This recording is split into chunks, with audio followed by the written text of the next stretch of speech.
from the crashed Asiana plane in San Francisco show the pilots tried to abort the landing right before impact. But what do we actually know about what happened here? Well, Bloomberg West editor-at-large Corey Johnson takes us inside.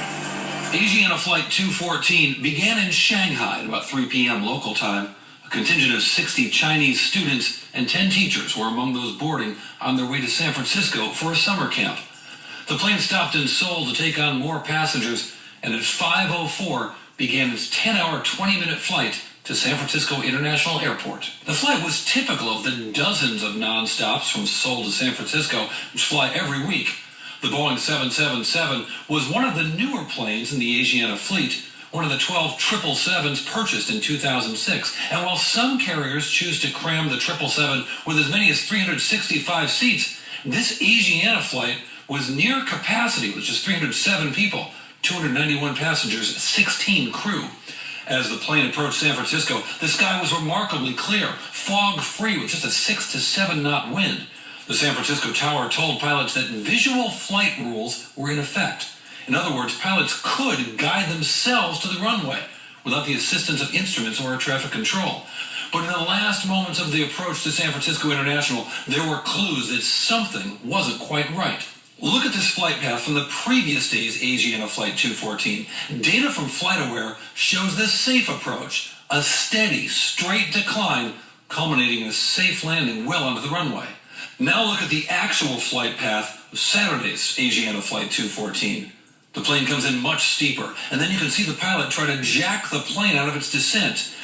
Listen to this audio recording of Asiana 214's communications with the tower. 7 seconds before impact, the tower tells them to increase speed. Someone says, "Go around." The loud banging sound. Then air traffic control warning other planes to avoid the runway.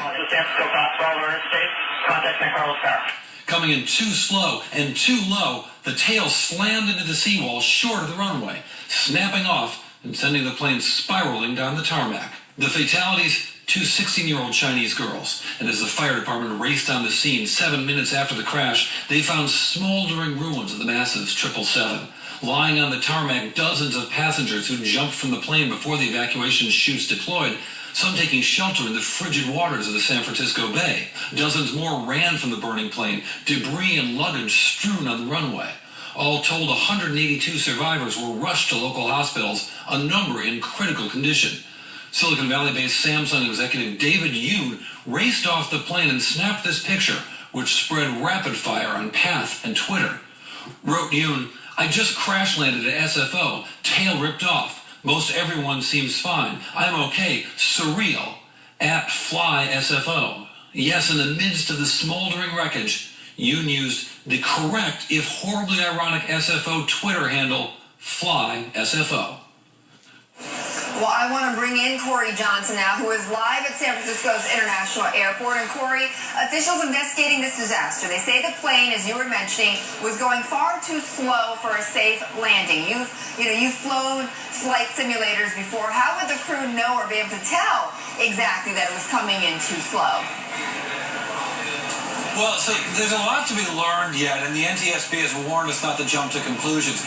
But they did tell us that the plane was going a lot slower even than the plane reported it was going. But as they approached the runway, there are all kinds of warnings that could have gone off. They could have looked at the windows of the plane and seen the lights that indicate the correct height that a plane has to be as it approaches the runway. When they're below that height, the lights are red. When they're above it, the lights are white.